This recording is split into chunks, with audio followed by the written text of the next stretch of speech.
ओम शांति। 16 जनवरी 2021। बाबा की मीठी मुरली का सार सुनने से पहले बाबा का हाथ अपने सर पर रखकर अनुभव करते हैं।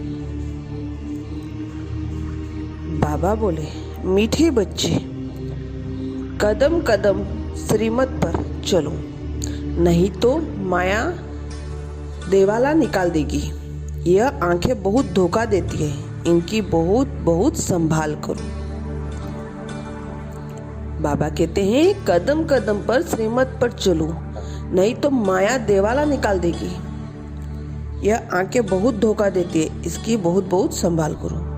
प्रश्न है, किन बच्चों से माया बहुत विकर्म कराती है? यज्ञ में भी विघ्न रूप कौन है? उत्तर, जिन्हें अपना अहंकार रहता है उनसे माया बहुत विकर्म कराती है। ऐसे मिथ्या अहंकार वाले मुरली भी नहीं पढ़ते। ऐसी गड़बड़ करने से माया थप्पड़ लगाए वर्थ नॉट पेनी बना देती है। यज्ञ में विघ्न रूप वो है जिनकी बुद्धि में जुर्मई पर चिंतन की बातें रहती हैं। यह बहुत खराब आदत है। ओम शांति। रूहानी बच्चों को बाप ने समझाया हुआ है, यह तुम बच्चों का इस ख्याल से जरूर बैठना होता है। यहाँ बाप भी है, टीचर भी है, सुप्रीम भी है, और यह भी महसूस करते हो कि बाप को याद करते करते पवित्र बन जाकर पवित्र धाम में पहुंच जाएंगे।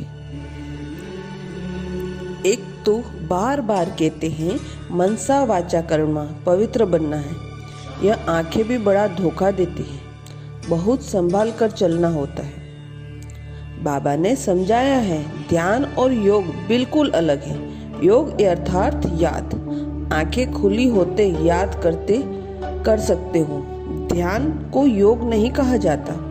ध्यान में जाते हैं तो उनको न ज्ञान न योग कहा जाता है। ध्यान में जाने पर माया भी बहुत वार करती है, इसलिए बहुत खबरदार होना है। बाप तुम्हारी सब कामनाएं बिगैर मांगे पूरी कर देते हैं। अगर बाप की आज्ञा पर चलते हो तो, अगर बाप की आज्ञा पर उल्लंघन कर उल्टा रास्ता लिया तो हो सकता है स्वर्ग में जाने के बदले नरक में गिर जाएंगे। अपने ऊपर कंट्रोल रखना होता है। बाप तो बच्चों को सावधान करते हैं, श्रीमत पर उल्लंघन नहीं करना है। आसुरी मत पर चलने से ही तुम्हारी उतरती कला हुई है। कहाँ से एकदम कहाँ तक पहुँच गए, एकदम नीचे पहुँच गए। अब भी श्रीमत पर न चले, बेपरवाह बने तो पद भ्रष्ट बन जाएगा। बाबा ने कल भी समझाया, जो कुछ श्रीमत के आधार बगैर है करते हैं, बहुत डिससर्विस करते हैं।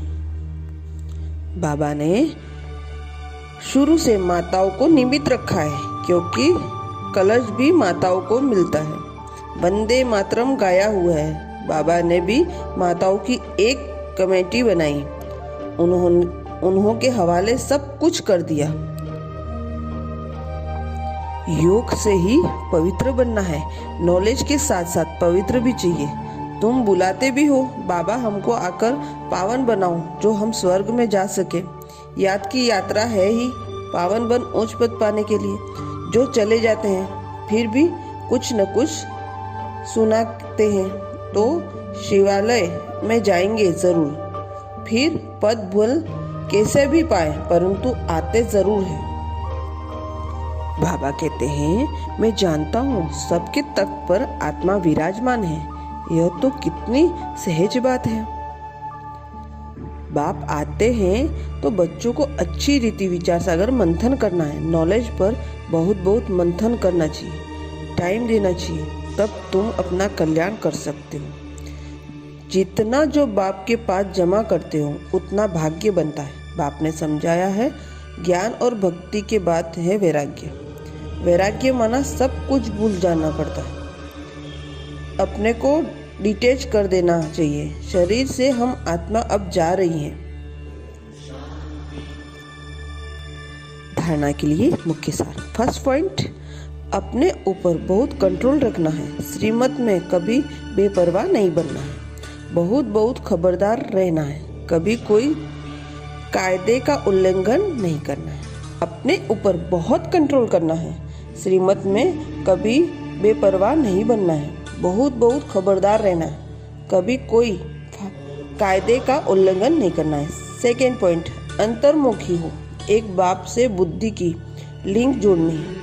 इस पतित पुरानी दुनिया से बेहद का वैराग्य रखना है। बुद्धि में रहे, जो कर्म मैं करूँगा मुझे देख सब करेंगे।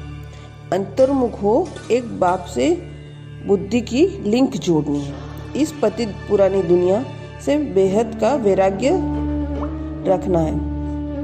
बुद्धि में रहे, जो कर्म मैं करूँगा मुझे देख सब करेंगे। वरदान, स्वमान की सीट पर स्थित रह। माया को सरेंडर कराने वाले श्रेष्ठ स्वमानधारी भाव। स्वमान की सीट पर स्थित रह। माया को सरेंडर कराने वाले श्रेष्ठ स्वमानधारी भाव। संगम युग का सबसे श्रेष्ठ स्वमान है मास्टर सर्वशक्तिवान की स्मृति में रहना। जैसे कोई बड़ा ऑफिसर व राजा जब स्वमान की सीट पर स्थित होता है तो दूसरे भी उस सम्मान को देते हैं। अगर स्वयं की सीट पर नहीं तो उसका ऑर्डर कोई नहीं मानेंगे। ऐसे आप भी स्वमानधारी बन अपने श्रेष्ठ स्वमान की सीट पर सेट रहो तो माया अपने आगे सरेंडर हो जाएगी। स्लोगन, साक्षीपन की स्थिति में रह। दिलाराम के साथ का अनुभव करने वाले ही लवलीन आत्मा है। साक्षीपन की स्थिति में रह। दिलाराम के साथ का अनुभव करने वाली ही लवलीन आत्मा भाव। अच्छा, ओम शांति।